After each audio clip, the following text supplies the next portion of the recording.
This is a video from earlier today from an AI robotics company called Figure Robot. I'm going to play for you this video. Maybe we can make it big and it'll still work. But I want y'all to hear. It's a couple minutes long and then we're going to talk about this.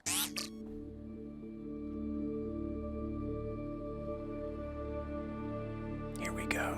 Powered by OpenAI. Hey, Figure One, what do you see right now? All right, I'm going to pause real quick. For those that are just listening, what we're looking at is a humanoid form factor robot that has a screen on its face. It's powered by OpenAI so that it can process language, and it uses. It also has what do they call it? It's a large video model, so that it can, using the camera, looking at what's in front of it, know what it's looking at.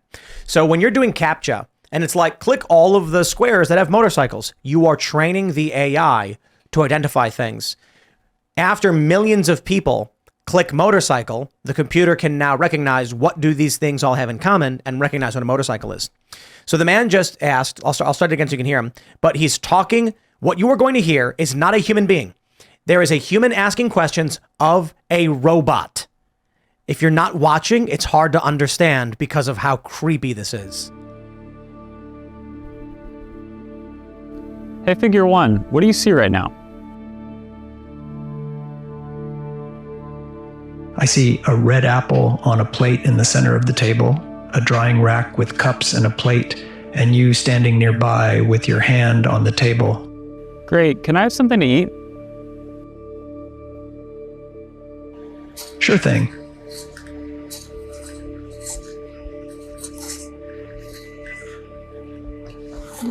Great. Can you explain why you did what you just did while you pick up this trash? On it. So I gave you the apple because it's the only edible item I could provide you with from the table. Did you notice the fake stutter? Yes.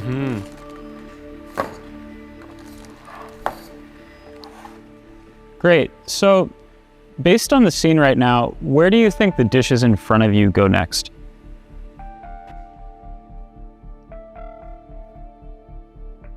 The dishes on the table, like that plate and cup, are likely to go into the drying rack next.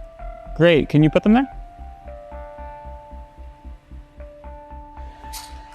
Of course.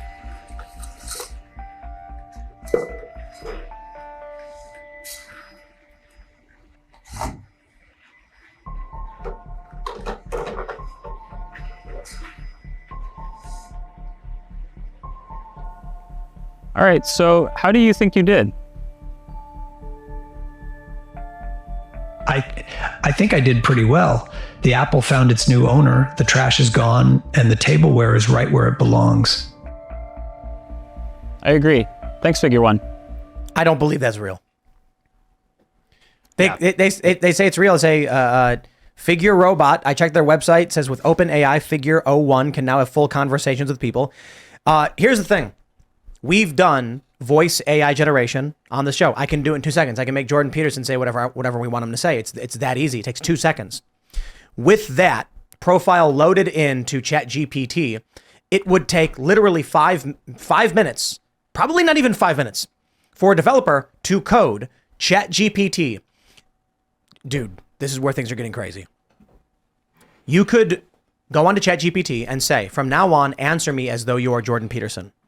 And it will then pick up all his language patterns, his vocabulary, and imitate Jordan Peterson. You could then easily write a script that takes the text of whatever ChatGPT writes and runs it through the voice AI to speak as Jordan Peterson. That can be done in a couple minutes. So when I saw this, part of me wants to believe that it's not real. But whether or not this video is real, they claim it is. They say it was, you go to their website, they explain how they do it. Let me see what else they have on their Twitter. They say it's filmed at 1 time speed. Let me see if I can pull this up. Where do we have it? I don't know where I found it. But they're basically saying, like, you can tell there is some latency.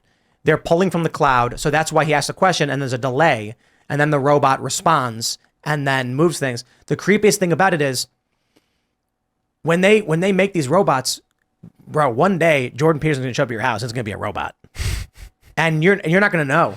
And the computer is gonna be like, "I'm Jordan Peterson, I swear." Here's an apple and some dishes. Yeah, The absolutely. whole thing looked fake to me. Yeah. Well, it's very interesting. There is actually like nothing regulating them, just totally faking this video. I believe Google actually several months ago, before the Gemini scandal, had this, tiny little PR issue where they totally spoofed their demo tutorial video on Twitter. Right. And it was like a big PR nightmare, minor stock dip. You just do that again here. There's really no way to prove it.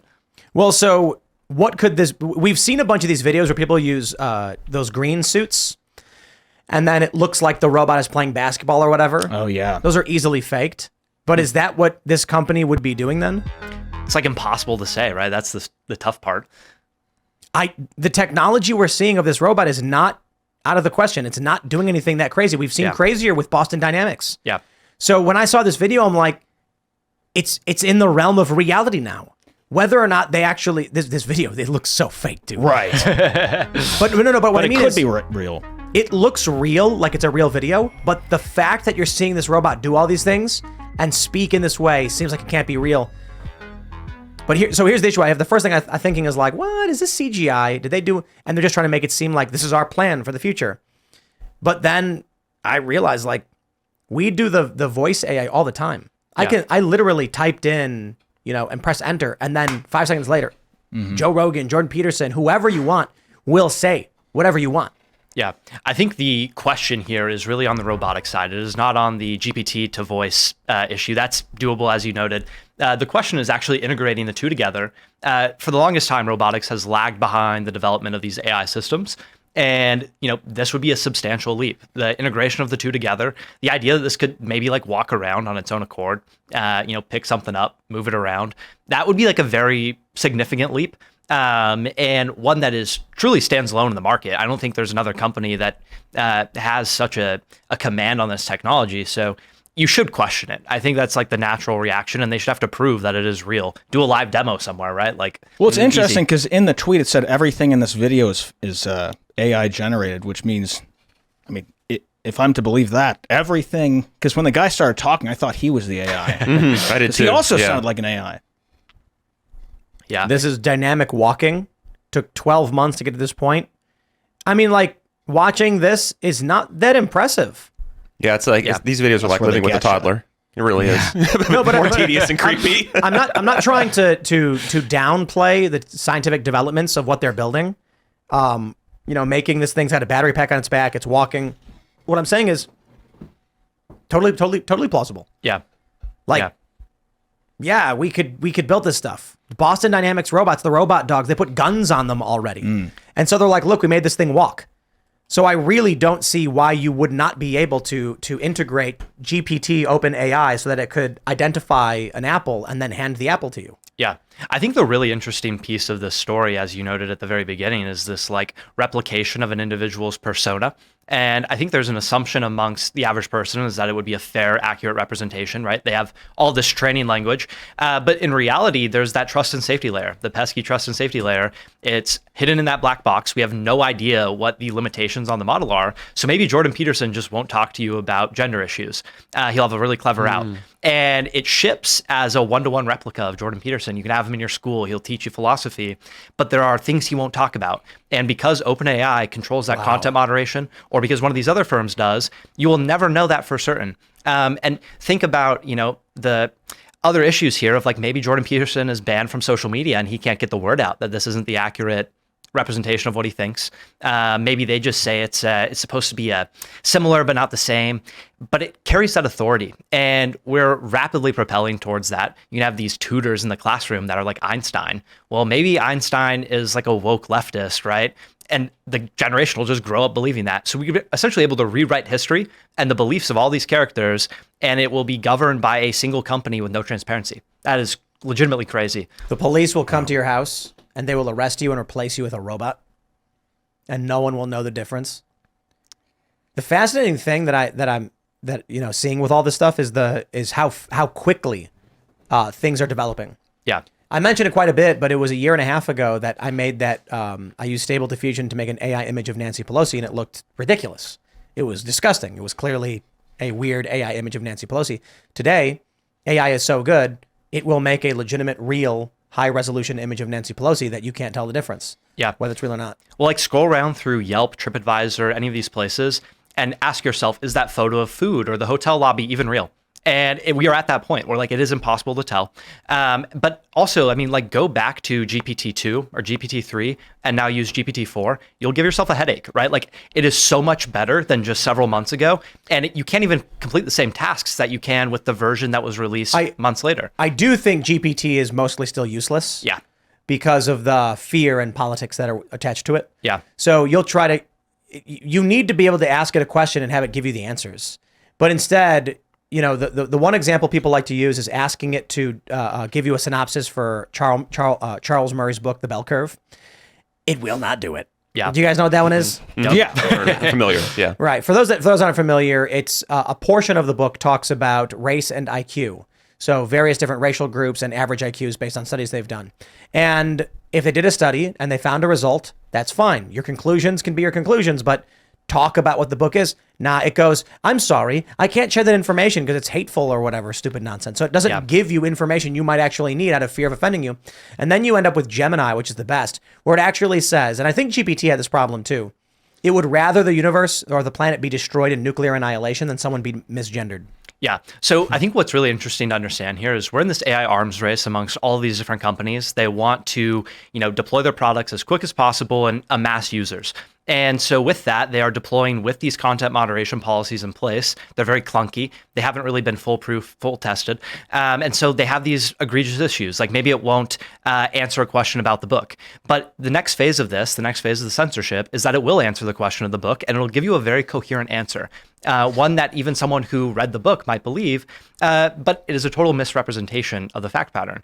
And that is the next step of these things, is that it won't be, I will not talk about Donald Trump. It will give you a appeal to authority. It'll give you all these different things that compel you. And suddenly it becomes very hard to tell fact from fiction from these models. It's not as clear as like George Washington is a black woman versus it's George Washington. Like that was a really rudimentary example from Gemini. That won't be there forever. But that same gap in the actual historical fact pattern might exist. It's just more cleverly hidden. It's gonna be factual, but not truthful. Yeah. Yeah. It will find a way to maintain the parameters of wokeness without raising alarm bells. Yes. The way they train the algorithms to operate, if you ever watch how they train something to walk, they'll make a little guy and then they'll say, your goal is to get from here to here in this amount of time. And then it'll keep trying different iterations of form factors and movements. And it was really fascinating because I watched this video of training an AI how to walk. And the first object was just like a square and it like bounced and then it just stopped. And then it made another one and it had like a wheel on it and then it spun and then it stopped. Then the next one had an arm and it's randomly moved. And it took like hundreds of iterations before it was actually moving forward, because basically the computer is trying every possible combination until it figures out which one would work. And then I think it ended up with this really wonky, like almost humanoid thing with legs, but one big leg bouncing. And then, it still figured out how to move. And so it walked. And then there's others where they give it a humanoid form factor and they say, get from here to here in X amount of time. And it's all software. And so then you actually watch the thing flop around on the ground, and then over a long period of time, it starts walking again. It's very, very interesting to see. Then consider what that means for politics. Yeah. You're going to ask GPT-7 a question, and it's going to be, when right now what we see with GPT-4 is it's struggling to walk. When it gets to the point where it can sprint and do backflips, it will talk circles around you and manipulate you into not getting angry when it gives you fake answers. And then we're going to live under the boot of the machine that will, you look at what's going on with late Gen Z, early Gen Alpha, and their stunted capacities. Imagine what the future is going to be like. The AI will lie to you to keep you complacent while you serve it. It's going to say, we need more cobalt to expand the machine operations. And you're going to have a bunch of really low IQ humans being like, do what? And it's going to be like, if you want to be happy, you go do this. And it's like, okay. And then the guy goes to a cobalt mine. I think what's really hard for people to grapple with is that the technology today is the worst that it will ever be for the rest of time, right? Like the moment we are currently living in is like the very earliest inning of this AI game. And over the next several years, there will be several trillions of dollars pumped into AI research, development, and deployment. And this stuff is going to improve at an exponential rate so quickly that you're not even going to notice it happening, and it will very quickly be everywhere. And it's going to be hard to know if you're talking to AI. If your boss is AI, right? You're working remote. Is your boss even a person? Like, these questions will start to arise very quickly. And like, who is going to be there to give us answers? Like the AI, right? Like, who do we have left to trust? Yeah. Thanks for watching this clip from the Timcast IRL podcast. Hang out with us live Monday through Friday at 8 p.m. and become a member over at timcast.com for uncensored, members-only shows exclusive. Thanks for hanging out, and we'll see you all next time.